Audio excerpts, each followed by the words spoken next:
Ivoirien tenant du titre, ont battu le Mozambique 1-0 lors du premier match, ont été tenus en échec par le Cameroun lors du deuxième. Ils sont à la lutte, bien que déjà qualifiés pour la première place, ils peuvent terminer en fonction des résultats du soir, premier, deuxième ou troisième. Le remplaçant de Pamba pour ce troisième match est frappé, écarté par Lemina. Zaha peut-être pour l'enchaînement, ça a été touché encore par un joueur des Panthères du Gabon.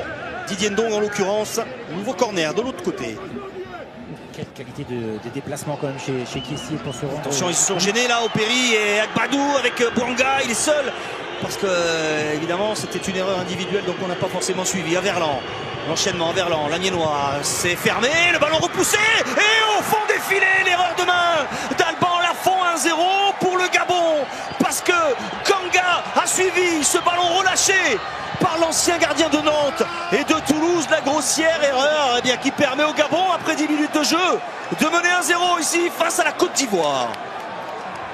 Assez surprenant quand même Eric, parce que la supériorité défensive ivoirienne était conséquente. Je pensais qu'il n'y avait pas d'avoir de danger, qu'elle était plutôt bien gérée. Ensuite sur le petit renversement, Teddy Averlan fait toute la différence par rapport à la qualité de ce contrôle. Regardez, là on est à la peine, immédiatement exploité par Denis Bouanga. Regardez, ils sont 5 contre 2 et ensuite personne ne suit la course de Teddy Averlan. Il prend l'initiative, il gagne son 1 contre 1 et ensuite Lafont est plus que malheureux dans son intervention. Et après, seul face au but, Kanga Gaylor marque ce but. Après, il y a un joueur qui est 2 fois... Ndong. Oyono réclame le ballon. Transite par Poko. Il va gagner quelques mètres. Elle est fixée peut-être pour décaler Oyono. Non, il va seul. Poko, c'est bien fait, le ballon piqué. Il faut frapper, c'est fait. Bouanga!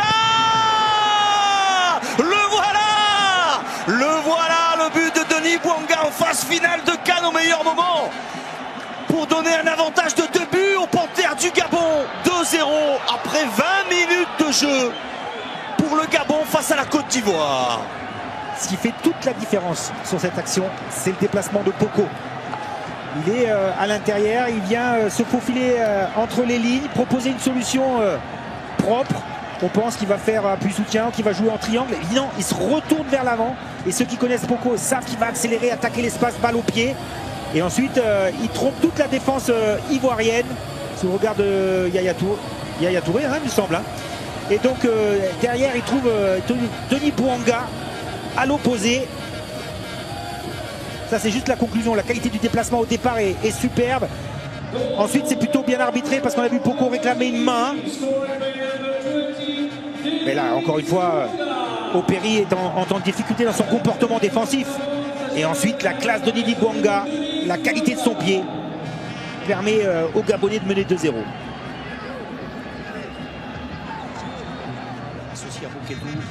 Lemina, Averlan, Comier réclame le ballon, le centre de Jacques Emo, et Comier il est bon ce centre, même si Bouanga est un peu court. Travaillé du pied gauche par l'ancien joueur des Girondins de Bordeaux. Je reste sur ma présentation d'avant-match, j'ai beaucoup aimé les latéraux. On a joué dans cette première période. 2-0 pour le Gabon et l'ancien Rémois. Diakité qui lance Kessié au duel avec Lemina, Kessié en retrait pour Diakité, c'est bien fait, la frappe de Diakité là-bas, ou le poteau plus exactement, qui vient renvoyer cette tentative. Doumar Diakité, de plus en plus menaçant, il prend ses marques sur ce côté droit, lui l'attaquant axial. Ouais, le joueur du Bruges qui d'abord prend bien l'espace, ensuite attend, c'est pour ça que je dis qu'il apprend bien l'espace, parce qu'il est en soutien, il se place juste pour la passe en retrait. L'attaque de demi-espace, encore une fois, du côté ivoirien qui est... Ici c'est ce ballon entre les jambes d'Opéry avec Averlan qui va vite, mais Alban Lafont a bien senti le coup. Attention parce que Bouangala a peut-être tenté le lob, il est tombé Alban Lafont. Et c'était pas cadré, que s'est-il passé pour Alban Lafont? Est-ce qu'il a eu un contact avec Averlan? En tout cas il était au sol. Début de match incroyable pour l'ancien gardien de Toulouse. Oui, la faute de main qui le perturbe peut-être un petit peu, la relance est catastrophique. Ensuite son partenaire, il y a contact.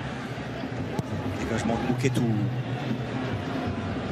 D'accord, oula, il peut frapper de loin. Il a une très bonne frappe, elle est très belle cette frappe. Elle passe juste à côté.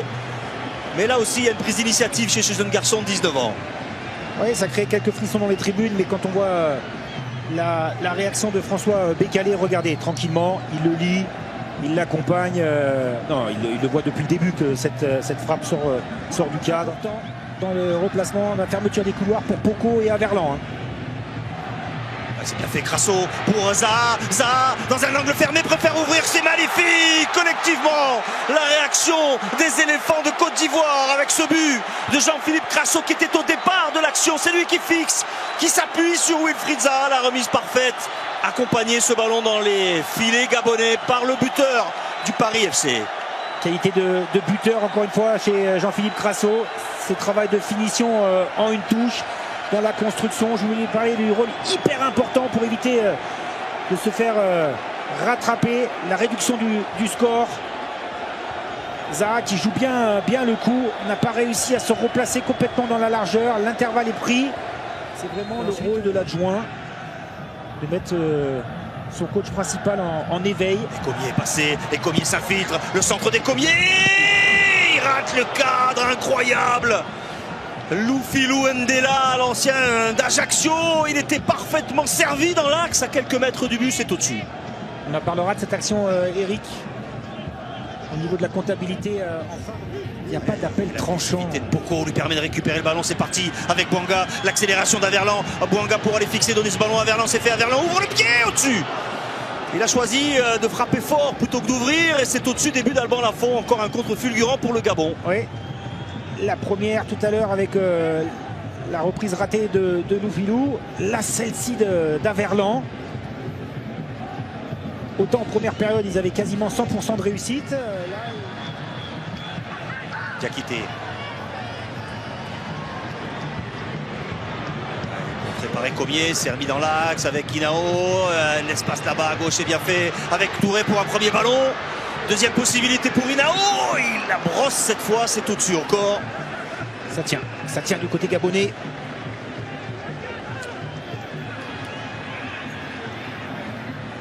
Il est en train de se poser la question de savoir si son coaching va être performant. Et toujours Inao qui vit par ses gestes.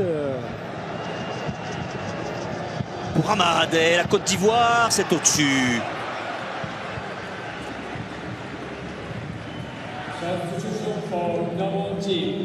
C'est Do Marcolino qui est entré. Toujours un but de retard pour les éléphants de Côte d'Ivoire. La tête et le poteau rentrant d'Evan Guessant. Le voilà, le deuxième but de la Côte d'Ivoire sur un coup de pied arrêté frappé par Opéry. Et la Côte d'Ivoire revient à égalité avec ce premier but de la compétition pour Evan Guessant, le remplaçant désigné de Sébastien Haller, blessé avant la compétition. Ouais. De partout désormais. Les deux attaquants ont marqué, il n'y a absolument rien à faire pour François Bécalé. C'est vrai que l'impulsion est très très bonne.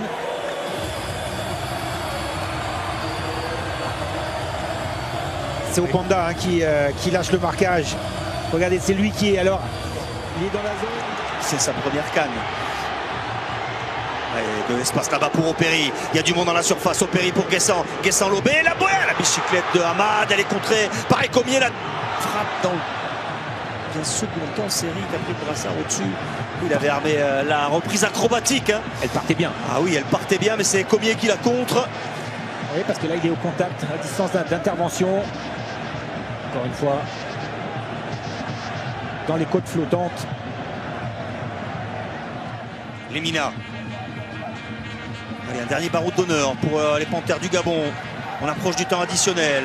Gaylor Kanga. Le ballon qui a été freiné par Hamad, récupéré par Kanga. Il frappe de loin. Elle passe au-dessus. Début d'Alban Lafont, cette tentative de Gaylor Kanga. Le temps additionnel dans quelques secondes. Restez vigilant côté gabonais pour éviter de se saborder. Hamad, Guéladoué s'est projeté. Les deux garçons rentrés en cours de match, ils sont frais. transversale d'Amad, c'est parfaitement joué ça vers Perry. Il a le temps de contrôler, de s'appliquer sur Santé, toucher la tête et le but. Oui, c'est Touré qui vient couper la trajectoire de ce centre légèrement dévié. La joie des éléphants de Côte d'Ivoire. Longtemps mené 2-0 dans ce match, ils ont réussi à égaliser dans les dernières secondes, ils prennent l'avantage, 3-2. Éviter de se saborder côté gabonais. Attention à Touré, en espérant qu'il trouve eh bien son punch, son dynamisme du côté du TSG Hoffenheim. Il est décisif sur l'égalisation parce qu'il va gratter avec sa vitesse le corner. Ensuite, sincèrement, il va se jeter. La détermination qui était absente en première période, il y va parce que ce ballon, il n'est pas gagné. D'aller au duel comme ça, il sent bien le coup. Le centre est parfait. Infériorité numérique à la retombée du ballon. Donc Marcolino est un tout petit peu trop court. Parce qu'il sent Guessant dans son dos. Et ça profite à l'attaquant ivoirien. Et vous savez ce que ça veut dire, Patrick, ce but? Ils vont rester à Marrakech. Pour l'instant, ils reprennent la tête du groupe F grâce à ce troisième but. Le Gabon qui a longtemps mené 2-0 dans ce match. Et Comier laisse Kanga frapper. Ouais, il a complètement vrillé ce coup de pied arrêté. Gaylor Kanga. Et ça sent bon pour Emers Faé, les champions d'Afrique en titre. Oui, une équipe qui a essayé de casser le rythme. Côte d'Ivoire et leurs supporters, la glissade des Comiers. Remonter ce ballon le plus vite possible avec Poko, admirable de courage et d'abnégation ce soir, même si c'est lui qui rate le ballon. Il y a hors-jeu là d'Amad, hors-jeu d'Amad au départ. Il est parti dans la moitié de terrain, le drapeau va pas se lever, non parce qu'il n'y a pas de hors-jeu. Le ballon au fond des filets. Et si, le drapeau se lève, Amad était vraiment en avance au départ de l'action dans la moitié de terrain gabonaise. Ouais, il n'y aura pas de quatrième but. J'avais quand même l'impression qu'il avait fait le maximum pour s'aligner et partir de son côté de terrain. J'ai bien vu, regardez. Et au départ du ballon, effectivement, non, mais il est dans sa moitié, c'est pour ça. Donc il n'y a pas d'hors-jeu. Donc on ne peut pas vérifier. On ne peut pas vérifier. Gavard. Il faut ceinture noire, 8e dan pour arbitrer une situation qui est très simple. Il part de son côté, ça se voit à l'œil nu. Ah, il dit hors-jeu là. Et sur... D'accord, ok. Le but n'est pas valable alors. Ça fait 3-2 quand même pour la Côte d'Ivoire, ça ne change pas grand chose, ils sont premiers. Et s'il y a 3-3 là? Ah oui, s'il y a 3-3, oui, ça change beaucoup de choses. Oui.